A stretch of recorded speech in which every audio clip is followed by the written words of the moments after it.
ವೀಕ್ಷಕರೇ, ನಾವಿವತ್ತು ಮಾಡುವ ರೆಸಿಪಿ ಕ್ಯಾರೆಟ್ ಸಾಬಕ್ಕಿ ಪಾಯಸ.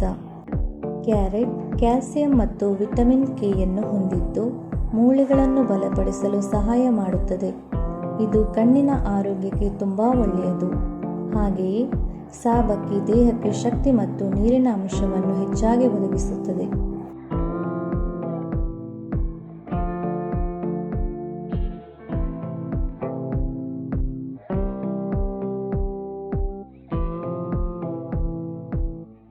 ಮೊದಲು ಒಂದು ಪಾತ್ರೆಯನ್ನು ತಕ್ಕೊಳ್ಳಿ. ಅದಕ್ಕೆ ತುರಿದಿಟ್ಟ ಕ್ಯಾರೆಟನ್ನು ಹಾಕಿ ಅದರ ಹಸಿ ವಾಸನೆ ಹೋಗುವವರೆಗೂ ಫ್ರೈ ಮಾಡಿ.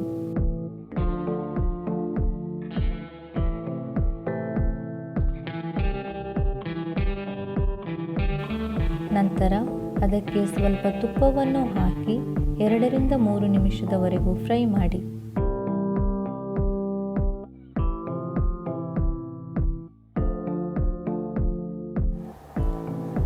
ನಂತರ ಬೇರೆ ಪಾತ್ರೆಗೆ ತೆಗೆದಿಟ್ಟುಕೊಳ್ಳಿ.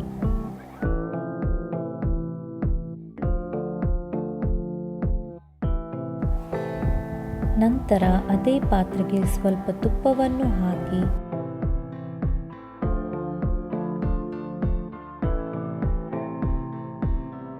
ತುಪ್ಪ ಕಾದ ನಂತರ ಸ್ವಲ್ಪ ಗೇರು ಬೀಜ, ಬಾದಾಮಿ, ಒಣದ್ರಾಕ್ಷಿ ಹಾಕಿ ಫ್ರೈ ಮಾಡಿ.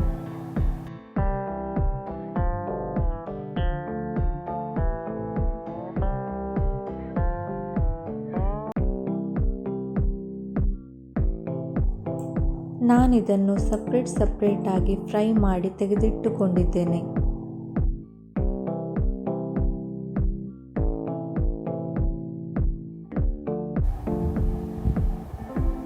ಫ್ರೈ ಆದ ನಂತರ ಸಪ್ರೇಟ್ ಆಗಿ ತೆಗೆದಿಟ್ಟುಕೊಳ್ಳಿ.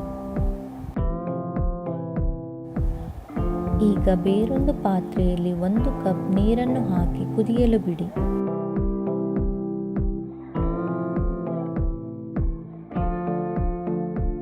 ನೀರು ಕುದಿಯಲಾರಂಭಿಸಿದಾಗ ನೆನೆಸಿಟ್ಟ ಸಾಬಕ್ಕಿಯನ್ನು ಹಾಕಿ ಬೇಯಲು ಬಿಡಿ.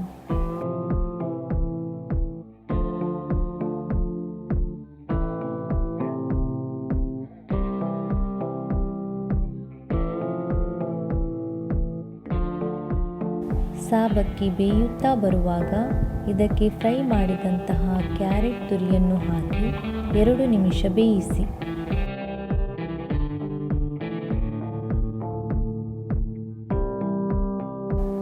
ನಂತರ ಇದಕ್ಕೆ ಸಕ್ಕರೆಯನ್ನು ಹಾಕಿ.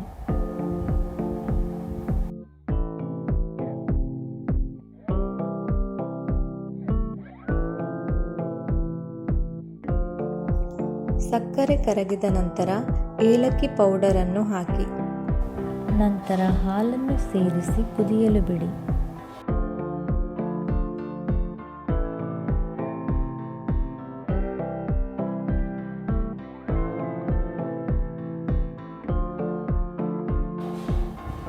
ಚೆನ್ನಾಗಿ ಕುದಿದ ನಂತರ ರುಚಿಯನ್ನು ಬ್ಯಾಲೆನ್ಸ್ ಮಾಡುವುದಕ್ಕಾಗಿ ಸ್ವಲ್ಪ ಉಪ್ಪನ್ನು ಸೇರಿಸಿ.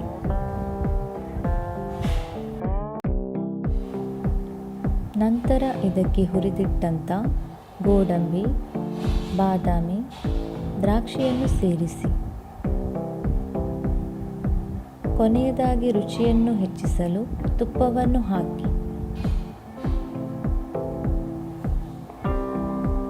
ಈಗ ರುಚಿಯಾದಂತಹ ಕ್ಯಾರೆಟ್ ಸಾಬಕ್ಕಿ ಪಾಯಸ ಸವಿಯಲು ಸಿದ್ಧ.